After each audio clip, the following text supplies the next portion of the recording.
Have you heard the story about the man that got into an argument with God and won? There's this book in the Bible, and when I say the Bible, I mean in the Old Testament, in the Quran, in the Christian Bible. Everybody knows about Job. Now, Job lived before Abraham, which is before the Jews started and all that kind of stuff. And Job had a whole bunch of bad things happen to him. His kids died. He lost everything he owned. His wife was so upset about losing everything and her position and everything. She walked up to Job. He's sitting in a pile of ashes, scraping boils with a piece of clay shards for broken pots.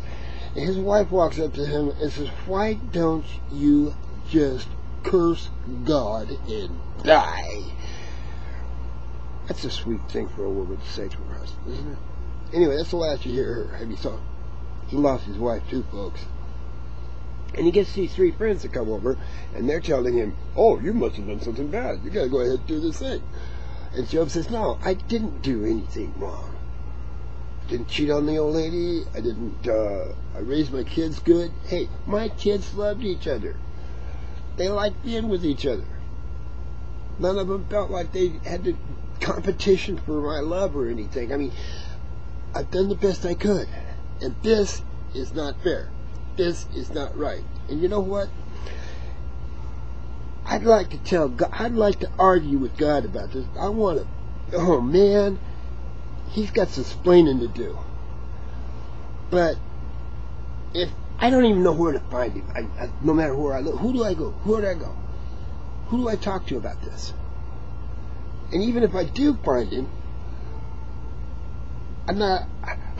he's not even going to understand. I mean, look, how can God understand my fear of death? He's eternal. And as for my lack of power over my life, I mean, hey, if something bothers him, boom, it's gone, he's fixed. You know, he's got all that. So how can he even comprehend the loss I feel of a child? This, even now, how do I get him to understand? You know what?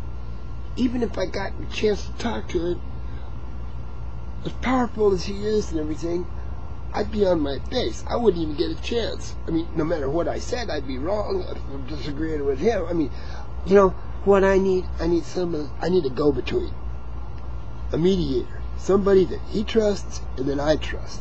I mean, I trust that he understands what I'm trying to tell God, and God, this person can talk to God. Somebody, you know, how that works? All right. Federal mediator strike process? Yeah, all right. So anyway, Job's saying all this stuff, and his friends are, "Oh, no, you can't talk to God like that. You can't tell God what to do. You can't, blah, blah, blah, blah." Right? And you must have done something wrong to be treated like this. How dare you be so arrogant? And finally, God shows up. God says, "Hey, you, dude, who are you complaining about the way I run the show? Don't you know who I am?" And Job says, and this is cool, this is right out of the Bible. Job says, "I had these questions, but never mind." And God says,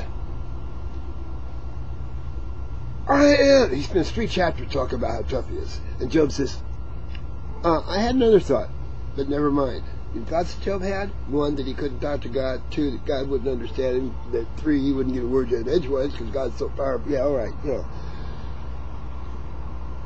God looked at Job and he says, "Look, I don't want any sniveling. If you're going to ask questions, and you're going to demand answers, gird yourself up like a man and stand up and do it." And he goes into another speech about how he did it. Then God turns to the 3 friends, and he says, "You know what? I better read this in your Bible. It's in there. Job said, God says this first, I want you to sacrifice these animals to Job, because Job is right. You know what? Job has the right to stand there and question. I gave him free will. He didn't say that part, but I mean, it's implied. I gave him free will. He has the right to stand up like a man and say, hey, look, this ain't fair. I don't understand why it's happened. I want to know. Job's right. There's no way that a human being could believe God can understand his problems unless, I can prove to that human that God, yeah. Job's right in the fact that, hey, we need a mediator. Somebody to go between the two of us. Job had said in his little dialogue that he put his faith in God, and he said, I will wait until after death, till the flesh is stripped from my body, for my answer, for my faith in God. Well, he had a long time to wait, but if you believe like I do, God did answer those prayers. He did send us a mediator. He did go through a life like we did. I'm doing it right now. I'm not done with it yet, folks. He knows what it's like to die. He knows what it's like to lose a loved one. He knows what it's like to have a mother. And Job got what he asked for. The thing that we've forgotten and the churches have forgotten to tell us, or to point out to us, is that God expects us to stand up. He gave us free will. He gave us the right to decide. He set us free. We get to choose. And we have the right to question. Even God. And if we're right, God's on our side.